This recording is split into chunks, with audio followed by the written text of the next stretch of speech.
Hello everyone, welcome to my YouTube channel. So आज हम पढ़ेंगे क्लास 9 की chapter force and law of motion का। पहले का वीडियो में आपको हाफ नोट्स दिया था, अभी इस वीडियो में आपको हाफ नोट्स दूंगी। तो पहला पॉइंट है Newton law of motion. Newton law of motion क्या है?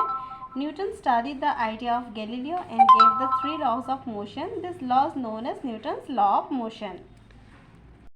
तो सेकेंड पॉइंट है Newton first law of motion, law, और उसको हम लोग लॉ ऑफ इनर्शिया भी बोलते हैं।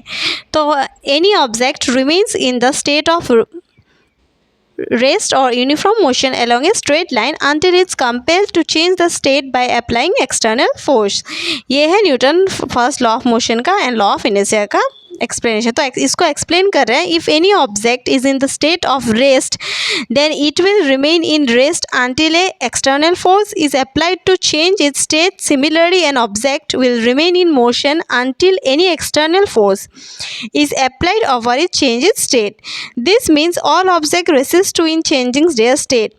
The state of any object can be changed by applying external forces only. तो न्यूटन का फर्स्ट लॉ ऑफ मोशन क्या है? एन ऑब्जेक्ट रिमेन, अगर एक ऑब्जेक्ट एक जगह पे है तो वो एक स्ट्रेट लाइन पे है, तो उसको हम लोग कैसे फोर्स, एक्सटर्नल फोर्स, जो बाहर की तरफ से हम लोग उसको खींचेंगे या पुल करेंगे, जो फोर्स होता है उसको बोल रहे हैं Newton first law of motion. तो Newton first law of motion in everyday life में हम लोग का Newton first law of motion का क्या इफेक्ट है, तो वो पढ़ेंगे। Point number 1, a person standing in a bus, एक बस में एक आदमी खड़ा है, फॉल्स बैकवर्ड व्हेन बस, जब बस मूव करने के लिए सडनली मूव होता है तो आदमी क्या हो जाता है? बैकवर्ड पीछे की तरफ जाता है। तो क्यों होता है ये? This happens because the person and बस बोथ आर इन रेस्ट। क्योंकि वो आदमी और बस दोनों पहले रेस्ट मतलब स्टॉप रहता है। जब अचानक से बस मूव करता है तो तब क्या होता है? Legs of the person start, तो बस भी मूविंग करता है, उसके साथ साथ वो आदमी और जो भी हो उसका पैर भी मूव होने लगते हैं। तो but rest portion of his body, उसका क्या होता है? बॉडी का पैर के अलावा बाकी जो पोर्शन होता है वो रिमेन रेस्ट ही रहता है। Because of this the person fails backward. अगर पूरा बॉडी मूव करता तो आदमी पीछे की तरफ नहीं जाती, पूरा बॉडी रेस्ट में रहता है, सिर्फ पैर मूव करता है, इसी वजह से क्या होता है? वो बैकवर्ड की तरफ जाता है। If he is not alert, अगर वो अलर्ट नहीं रहता है तो। नेक्स्ट पॉइंट नंबर 2 क्या है? When the pile of coin on the carrom board is hit by the striker, coin only at the bottom moves away living rest of the pile of coin at same place. ये क्यों होता है? This happens because when the pile is struck with a striker the coin at the bottom comes in motion while rest of the coin in the pile has the tendency to remain in the rest and they vertically falls the carrom board and remain at same place. Next inertia. Inertia क्या है? The property of an object because of which it resists to get disturbed its state called inertia। इसका 1 marks question भी आ सकता है, तो please आप लोग pen paper लेके नोट मेकिंग स्टार्ट करिए। The mass of an object is a mass measure of its inertia. Its SI unit is kg। Inertia का मास ऑफ एन ऑब्जेक्ट क्या है? SI यूनिट, और उसका यूनिट क्या होता है? kg।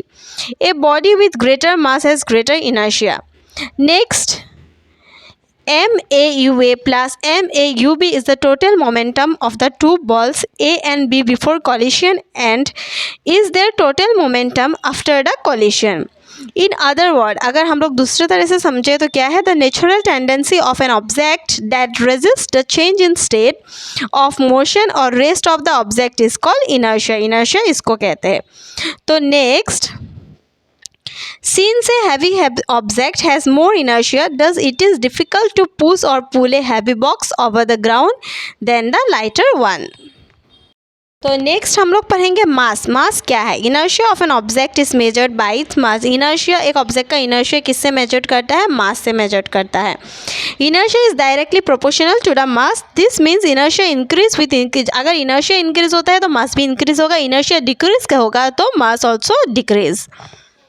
नेक्स्ट वीडियो जो होगा उसमें हम लोग डिस्कस करेंगे momentum, some explanation to understand the momentum and mass, momentum of an object with the state of rest, unit of momentum. तो नेक्स्ट वीडियो आप देखते रहिए प्लीज़। अगर वीडियो अच्छा लगे तो लाइक कीजिए एंड सब्सक्राइब ज़रूर कीजिएगा। Thank you.